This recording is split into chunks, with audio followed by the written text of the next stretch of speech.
என்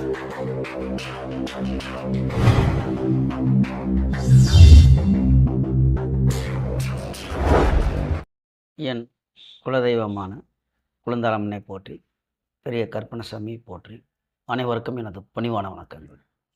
வணக்கம்.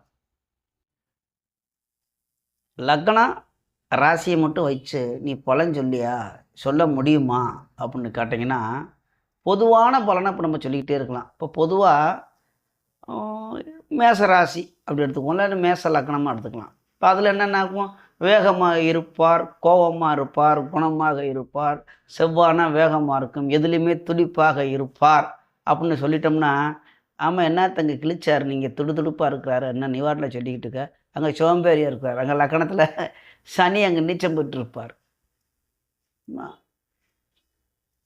மற்ற கிரகங்கள் எங்கே எப்படி இருக்குது? பொதுவாக இப்போ நான் மேச லக்கணக்காரங்க வந்துட்டாங்க, உடனே கன்னியை கூட வச்சுக்கலாம், இல்லாட்டி கடக, நீங்கள் எதை வேணாலும் எடுங்க. ராசியும் லக்கணம் வேறு வேறையாக இருக்குது. இப்போ மேச லக்கணமாக இருக்குது, அப்படியே கன்னி ராசியாக இருக்குது, ரெண்டுக்கும் மேட்ச் பண்ணி இப்போ நம்ம ஒரு பலன்னு சொல்கிறோம். இதில் வந்து எந்த கிரகங்களோ பொதுவாக சொல்லி, ஏன்னா கன்னினா கலகலப்பாக இருப்பார், புதன் இல்லையா, நீட்டாக இருப்பார், மணர் உடம்பாக இருப்பாருங்க. அப்படின்னாக்க அங்கே அவர் அழகாக இருக்கிறாரு, நீ கருப்பாங்கிறா, அது சிவப்பாக இருக்குது, என்ன சொல்கிற அப்படின்ட்டுவாங்க.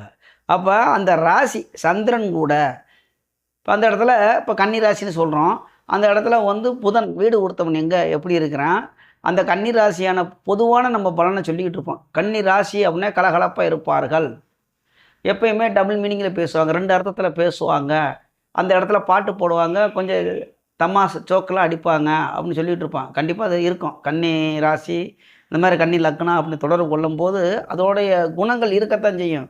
ஆனால் அதுலேயும் மாறுபட்டு இருக்குது அப்படின்னா அந்த இடத்துல அந்த ராசியிலையோ லக்கணத்திலையோ வந்து எந்த கிரகங்கள் இருக்குது. இப்போ உதாரணத்துக்கு வந்து அப்படியே கன்னி அப்படி பேசும்போது அந்த இடத்துல செவ்வாயும் இருந்து சந்திரமங்கல யோகத்தில், சந்திரன் இப்போ கன்னி ராசி தான் நம்ம பற்றி பேசுகிறோம், அப்படிங்கும்போது செவ்வாய் அந்த இடத்துல இருக்குது, செவ்வாய் இருந்து குருவு பார்வை இருக்கிறார், உடனே அப்படியே பலன் மாறும். இங்கே தான் அந்த வேகமாக இருக்கும், எதுவுமே அவசரமாக இருக்கும், ஒரு வேலையை சொன்னால் சீக்கிரம் முடிக்கணும் அப்படின்னு அவசரமாக இருக்கும், நம்பிக்கையாக இருப்பார். அடுத்தவங்களுக்கு ஒரு வேலையை சொல்லி கொடுத்துட்டோம்னா அந்த மாதிரி இருக்கவங்கள்ட்டனா வேகத்தில் முடிக்கணும், அவங்களுக்கு நம்பிக்கையாக இருப்பாங்க, இந்த மாதிரி இருக்கும். அப்போ குரு பார்க்கிறார், கௌரவமாக இருப்பார், கௌரவமாக இருக்கும், அந்த வேலை அவர் சொன்னதை முடித்து கொடுப்பார், ரொம்ப இதாக இருப்பார். அந்த கௌரவம் வேகம், அந்த கோபம் எப்படி இருக்கும்னா அந்த கௌரவமான கோபம் இருக்கும்.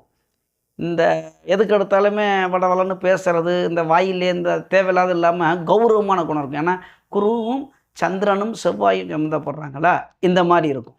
அப்போ நான் பொதுவாக ஒரு ஜோதிடர்கிட்ட போனோடனே, நான் மேச லக்கணம், ஏதோ ஒரு ராசியை சொல்லி எனக்கு இப்போ நீ பலனை சொல்லு அப்படின்னா எப்படி சொல்ல முடியும்? அப்படித்தான் ஒருத்தர் கேட்டிருக்கார் கன்னியாகுமரியில் இருந்து. நம்ம தான் விவரமாக சொல்கிறோம், நல்ல தெளிவாகவும் சொல்கிறோம். உங்களுக்கு பலன் வேணும்னா பிறந்த தேதி இங்கிலீஷ் தேதியை போடுங்க, பிறந்த நேரம் வந்து இரவா பகலா அப்படின்னு அதுலேயும் போடணும். இரண்டாவது எந்த மாவட்டத்தில் பிறந்தார், இப்போ கன்னியாகுமரி மாவட்டத்தில் பிறந்திருக்கார் போதும். அப்போ நமக்கு உடனே ராசி கட்டம் நவாம்ச கட்டம் எல்லாமே வந்துடும். நட்சத்திரம் எந்த நட்சத்திரத்தில் பிறந்தார், அப்போ நட்சத்திரம் ஏன் எடுக்கிறோம்? இப்போ பொதுவான பலன் வந்து இப்போ பார்த்தீங்கன்னா யூடியூப் தயவுனாலும், இந்த சமூக ஊடகம், இந்த டிவியில், இந்த எஃப்எம்மில், நேற்று ஒரு நிகழ்ச்சி காரில் போயிட்டு இருக்கும்போது எஃப்எம்மில் வந்து சொல்லணும், எந்த எஃப்எம்னு சொல்லக்கூடாது ஏன்னா அவங்களுக்கு இதாகி போயிடும். எனக்கு சிரிப்பு தான் வருது. நான் கடக ராசி தான், இந்த மாதிரி வருமானம் வரும், இந்த மாதிரி இதெல்லாம் சொல்கிறாங்க. அப்போ இது பொதுவாக நான் கேட்கும்போது கடகராசிக்கு என்ன நடக்கும்னு நமக்கு தான் தெரியும். இந்த கோச்சாரத்தை வச்சுருக்கும்போது, இல்லை ஏதோ ஒரு ராசியை வச்சு உங்களுக்கு இன்றைக்கி வருமானம் வரப்போகுது, எதிர்பாராத வருமானம் வரும், இன்னொருத்தர் போய் எதிர்பாராமல் வச்சுக்க, அந்த எதிர்பாராத வருமானம் வர்றது என்னன்னாக்க எதிர்பாராமல் எவ்வளோ சண்டைக்கு வருவேன். அதை நம்ம என்னென்னா இந்த பலன் தினப்பலன் சொல்கிறது இதுக்கு இல்லை. இப்போ இந்த மாதிரி இப்போ ஒரு பொதுவாக ஒரு ராசியை வச்சுட்டு இந்த மாதிரி பலன் சொன்னால் அங்கே நடக்குதா அப்படின்னு கேட்டிங்கன்னா கேலி கூத்துக்கு தான் ஆளாகிறாங்க. ஆமாம், நான் ஒரு ஜோதிடரை பார்த்துக்கிட்டு இருக்கேன், நம்மளை வந்துக்கிட்டு ஒரு துறையை சார்ந்தவர்கள், இப்போ நம்ம இந்த ஜோதிட துறையை சார்ந்திருக்கோம். மற்ற ஒரு நபர் வந்து இப்போ வந்து இவங்க இப்படி சொல்கிறாங்க, ஏன் எனக்கு நடக்கலை, நான் இந்த ராசி இந்த பாரு, இப்போ நம்ம தான் போய்கிட்டு இருக்கோம், இப்போ அவங்க சொன்னது இப்போ இன்றைக்கி நடக்குதா அப்படின்னு கேட்டாக்கும் அது விதி விலக்கு, அது நிறையா இருக்குது. அதனால் இப்போ பொதுவாக அப்படி சொல்லிட முடியுமா அப்படின்னு கேட்டிங்கன்னா சொல்ல முடியாது. இதுதான் பிரம்மா அப்படிங்கிறவர் வந்து, அது முன்னாடி பேரெல்லாம் போடுங்க தமிழில் அப்படின்ட்டுருக்கோம். அவர் 74 29 ஐடி நம்பரு போட்டு பிறந்த தேதி 5/2/1981 தை மாதம் 23ங்கிறாரு. இப்போ தை அப்படிங்கும்போது சூரியன் எங்கே நிற்கும், அதே மாதிரி அது வந்துடலாம், அதை பார்த்துருவோம். மகர ராசி, ராசி வந்து மகரம், லக்னம் வந்து மீனம் அப்படின்னு போட்டார். போட்ட உடனே வேற என்ன, அதுக்கு எதுவுமே வேறு எதுவுமே கேட்கல. என்ன எதை பற்றி பலன் கேட்குறாங்க, என்ன இப்போ வயசு எப்படின்னா 42 வயசு ஆகுது. 42 வயசுக்காருக்கு எதை பற்றி கேட்குறாரு? ஒரு கேள்வி வேணும்ல, பொதுவான கேள்வி கேட்டால் தானே. இப்போ அவருக்கு மட்டும் நம்ம பலன் சொல்கிறதா இருந்தால் ஆஃபீஸ்க்கு வரலாம், இல்லாட்டி என்னுடைய ஃபோன் நம்பரை ஃபோன் பண்ணிவிட்டு எனக்கு பீஸ் அனுப்பிட்டு, ஓசியெல்லாம் ஜாதகம் பார்க்க மாட்டேன், அது நம்ம எந்த மாட்டுக்கிறதும் கிடையாது. யூடியூப்பில் போடுறோம்னா பொதுவாக ஒரு 4 பேருனாலும் என்னுடைய வீடியோவை பார்த்து அவங்க பயனடையணும், அதுக்காக தான் நம்ம யூடியூப்பில் வந்து வீடியோ போடுறோம். அதை விட்டுட்டு நீங்கள் வாட்டில் இப்படி பார்த்தா பொதுவாக கேட்குறீங்கன்னா நான் எப்படி பதில் சொல்கிறது? உங்களை இப்போ நான் குறையா இந்த மாதிரினா நிறையா பேர் இப்படி கேட்குறாங்க. அவங்கள மட்டும் இல்லை, இன்றைக்கி அதுக்கு பதில் கொடுக்கலாம்னு எடுக்கிறேன். நேயர் கேள்விக்கு பதில் தரலாம் அப்படின்னு நம்ம எடுக்கும்போது அவங்க நல்லா இன்றைக்கி ஒரு நல்ல மூடு எடுக்கலாம் அப்படின்னு எடுக்கும்போதே பிறந்த தேதி தை மாதம் 23. இப்போ தைனாக்கும் எங்கே வந்துடும் அப்படின்னு கேட்டிங்கனாக்கும் மகரத்தில் இருக்குமா? ஆமாம், மகரத்தில் தான் வந்து சூரியன் இருக்கும். இப்போ இவர் வந்து மேஷம் ரிஷப் பார்த்துருவோம், ஒரே நிமிஷம். அது ஒவ்வொன்றா நம்ம கணக்கு கூட்டி வரவங்களையும் தை மாதம்னா மகரம்தான். அப்போ மகரம், அப்போ அந்த சந்திரன் வந்து அங்கே வந்து ஒளி இழந்து போய் மகர ராசியா அப்படிங்கும்போது சந்திரனும் அமாவாசையில் பிறந்திருக்காரு. இப்போ இவர் அமாவாசையில் தான் பிறந்திருக்காரா அப்படின்னு நம்ம பார்க்கணும். சரி, எந்த நட்சத்திரத்தில் பிறந்திருக்கிறார், என்ன தசா பற்றி நடக்குது, நிறைய விஷயங்கள் இருக்குது.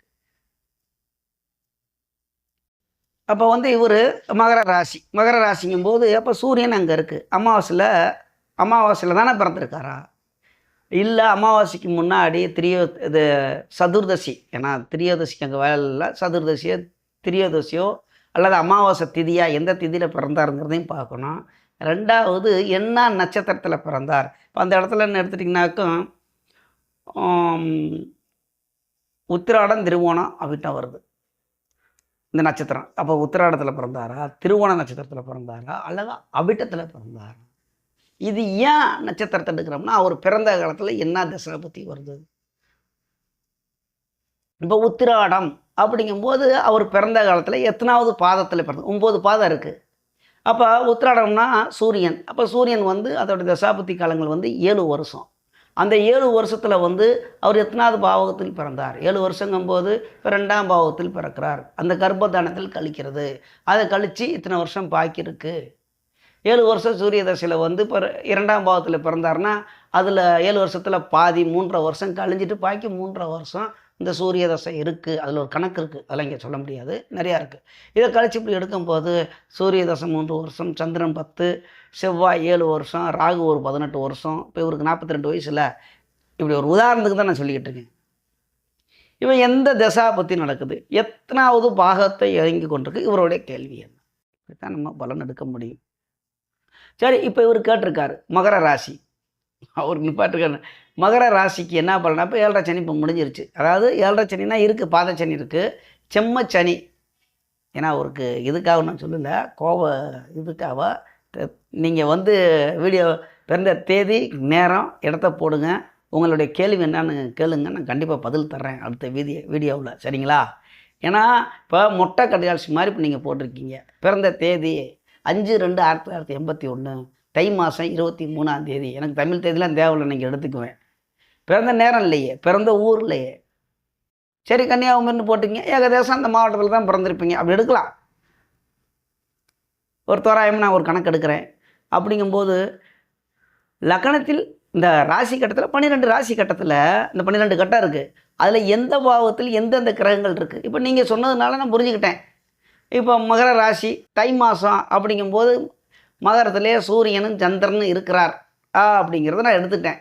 இப்போ அதுக்கு பக்கத்துலேயே வந்து முக்கூட்டு கிரகமான புதனும் சுக்கிரனும் இந்த 3 கோடு இதுக்குள்ளே தான் இருக்கணும். ஒன்று தனுசு மகரம் கும்பத்துக்குள்ளே தான் இருக்கணும் ஒரு தோராயமான.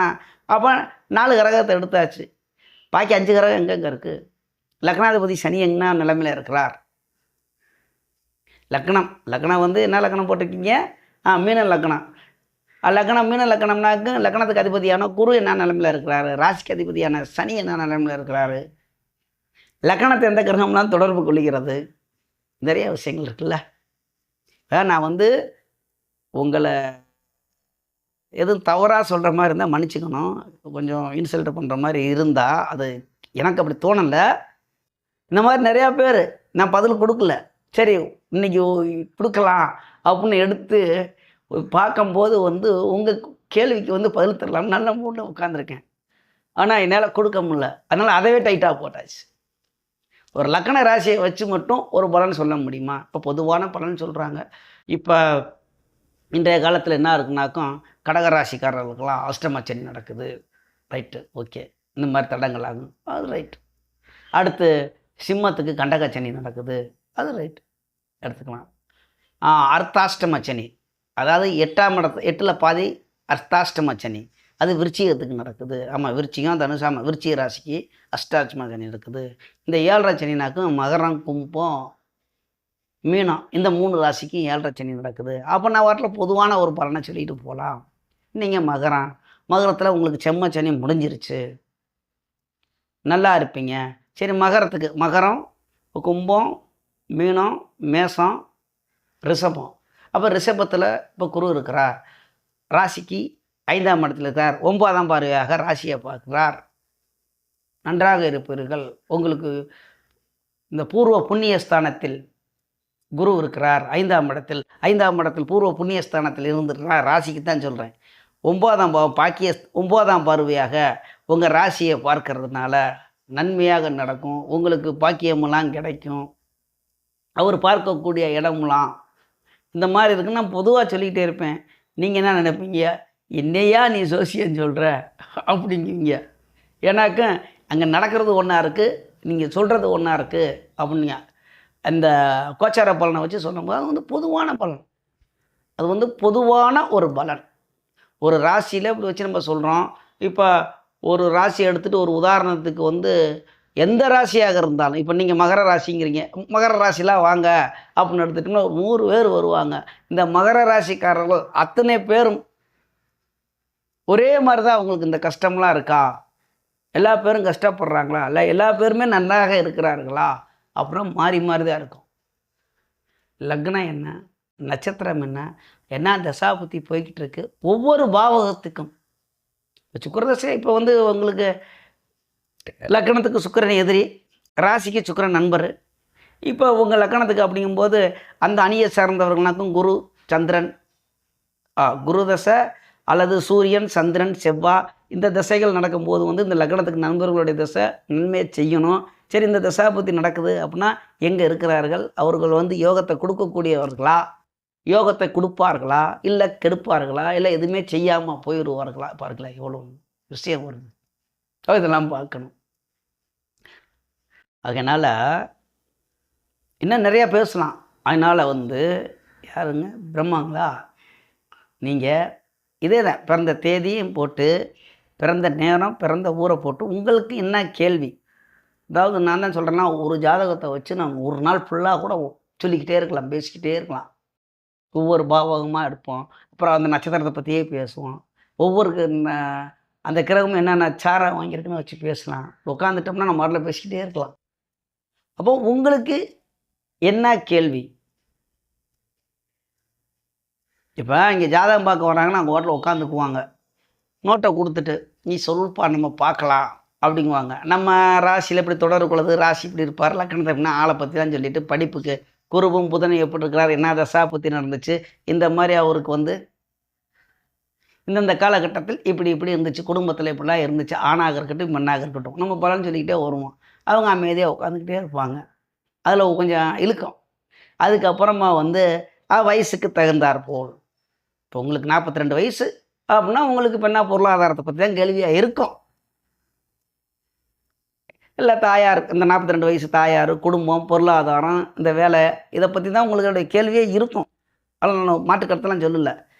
இருந்தாலும் நீங்கள் கேட்கணும்ல. இப்போ என்ன தசா பற்றி போகுது, இல்லாட்டி இந்த வெளியில் வேலைக்கு போகலாமா, ராகு தசை வருதா, இல்லை குரு தசை இருக்க ஏதாவது தொழில் தொடங்கலாமா, இல்லை 8 6ஆம் இடத்துக்கு அதிபதியோட வந்து இந்த வயதுக்கு தகுந்தா போல் ஏதாவது நல்லதே பேசுவோம், கெடுதல் பேச வேணும். ஏன்னா அதை கெடுதல் பேச வேணும், நல்லதே நடக்கும். இந்த மாதிரி நமக்கு யோகம் வந்துருச்சா அப்படிலாம் கேட்கலாம். நிறையா கேள்வி இருக்குல்ல, வயதுக்கு தகுந்த போல் பதில் தரலாம். சரிங்களா? அப்புறம் பொதுவாக இந்த மகர ராசிக்காரர்கள், கும்ப ராசி, மீன ராசி இவங்களுக்கெல்லாம் வந்து இப்போ வந்து அந்த 7.5 சனியோட இருக்குது. அதேமாதிரி கடகராசி அஷ்டமச்சனி, சிம்மம் கண்டகச்சனி, இப்போ இந்த 5 ராசிக்காரர்கள், அப்புறம் விருச்சிகம்னா அஷ்டாசிரம சனி, ஒவ்வொன்றும் சனி இருக்குது. இதில் நமக்கு ஏதாவது தாக்கங்கள் இருந்தால் விநாயகரை ஆஞ்சநேயரை போய் வழிபடுங்கள். சும்மா அந்த சனிக்கிழமை கெடுவு போய் அந்த தெய்வத்தை போய் அந்த தீபார்த்தனை காமிக்கும் போது அந்த ஒளி அவர் நல்ல மனம் உருகி வேண்டுங்க.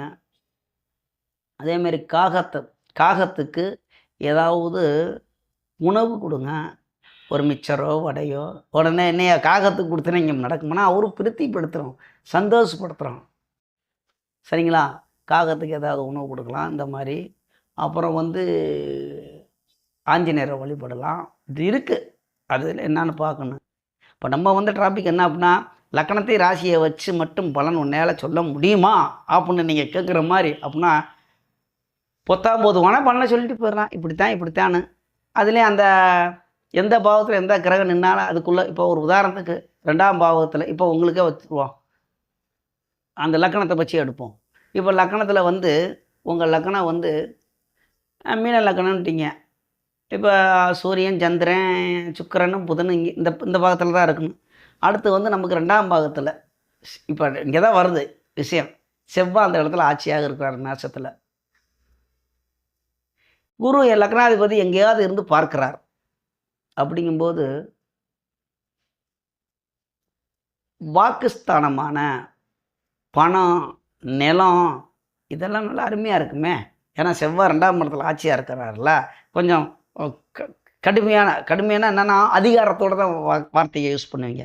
இந்த பேசும்போதே அதில் வந்து ஒரு அதிகாரமாக இருக்கும்.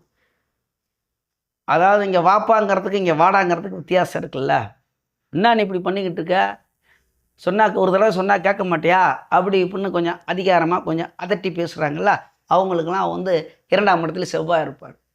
நான் சொல்லிக்கிட்டே இருக்கேன், நீ வாட்டில் என்ன கேட்க மாட்டேற, நான் நல்லா தெரிஞ்சுக்காது அப்படி இப்படின்னு இந்த அதட்டி பேசுகிறவங்க ஜாதகத்தை வாங்கி பாருங்கள். 2ஆம் இடத்துல செவ்வாய் இருப்பார், செவ்வாய் வலுப்பட்டுருப்பார். அதுவே இன்னும் கொஞ்சம் கடுமையாக பேசுகிறவங்க போட்டால் அவர் எந்த சுபகிரகங்களும் பார்க்காது. இந்த மாதிரி நிறைய விஷயங்கள் இருக்குது. அப்போ 7ஆம் பாவத்தோடைய தொடர்பு உங்களுக்கு மனைவி எப்படி இருப்பாங்க, சரி குழந்தை 5ஆம் பணம், குரு, எல்லாம் நிறையா விஷயங்கள் இருக்குங்க. ஒவ்வொரு பாவத்தான் எடுத்து பார்க்கணும். இது வந்து நாங்கள் வந்து பொதுவான பலன். இப்போ ஒன்றும் இல்லை, பொதுவான பலன் நிறையா பேர் கேட்குறாங்க. ஐயா எனக்கு லக்கணம், இந்த லக்கணம் எனக்கு 5ஆம் பாவத்தில் இந்த மாதிரி இந்த லக்கணத்துக்கு நண்பர். இப்போ உங்கள் லக்கணத்துக்கே வந்து 5ஆம் பாவம் 5ஆம் இடத்துல லக்னாதிபதி குரு இருக்கார், இதுக்கு பலனா சொல்லி அப்படின்னாக்க அருமை, சூப்பர். லக்னாதிபதி உச்சமாக இருக்கிறார், 5ஆம் பாவம் கடகம் வருகிறது, ரொம்ப உச்சமாக இருக்கிறார், நல்ல பலன் எடுக்கலாம். நிறைய விஷயங்கள் இருக்குது. அதனால் இதில் வந்து பொதுவான பலன் அப்படின்னா ஒரு ஓரலுக்கு தான் சொல்ல முடியும். கரெக்டான நேரம் டயத்தை போட்டிங்கன்னா உங்களுக்கு நல்ல பலனை எதிர்பார்க்கலாம். நல்ல பலனை சொல்லுவேன். நீங்கள் என்ன கேள்வி கேட்குறீங்களோ அதுக்கு தகுந்தார மாதிரி இருக்கும். நீங்கள் கேட்குறதும் நான் பதில் சொல்கிறதும் ஒரு 10 பேர்த்துக்குனாலும் அதனால் பயனடைவார்கள். ஏன்னா இந்த யூடியூப்லலாம் வந்து வீடியோ அதிகம் பார்க்குறாங்கன்னா ஜோதிடத்தை கற்றுக்கிட்டு இருந்து ஜோதிடம் தெரிஞ்சுக்கலாம் அப்படின்னு இருக்கவங்க நிறையா பேர் பார்க்குறாங்க. நான் எல்லா வீடியோவும் பார்ப்பேன். ஒரு பாயிண்டாவது எதாவது கிடைக்குமா, சும்மா இருக்கிறப்ப எதுக்கு போய் டயத்தை வேஸ்ட் பண்ணுவானே அப்படின்னா நமக்கு முன்னாடி இருந்தவங்க, நமக்கு பெரியவர்கள் யூடியூப்லலாம் வீடியோ போடுறாங்க, அவங்களெல்லாம் பார்க்கலாம், புக்கு படிக்கலாம், அதில் தெரியும். சரிங்களா? இது பாருங்கள், இதே ஒரு டாபிக் ஓடி போயிடுச்சு, 19 நிமிஷம் போயிட்டுருக்கு. கண்டிப்பாக உங்களுக்கு நான் பதில் தர்றேன். நீங்கள் பிறந்த தேதிலாம் போட்டிங்கன்னா அடுத்த தடவை தேதி, நேரம் எல்லாமே இந்த மாதிரி தான் பலன் சொல்ல முடியும். அப்போ நமது யூடியூப் சொந்தங்கள் அனைவரும் வளமுடன் வாழ்வீர்கள், நன்றாக இருப்பீர்கள். நன்றி, வணக்கம்.